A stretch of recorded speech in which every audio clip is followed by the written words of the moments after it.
Viti i ri nisi tragjik për 3 të rinj që humbën jetën në orët e para të mëngjesit në aksin Gjirokastër Tepelen. 2 automjete u përplasën kokë më kokë ndërsa shpejtësia e lartë dyshohet jetë shkaku kryesor i aksidentit fatal.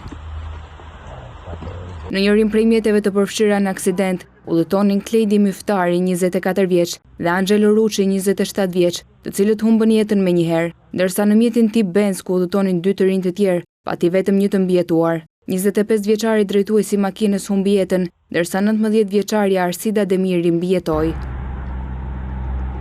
Burime nga Spitali i Traumës konfirmojnë se 19 vjeçaria ndodhet në gjendje të rëndë shëndetësore. Po ashtu një aksident tjetër ndodhi në mëngjes në aksin Peshin-Rogozhin.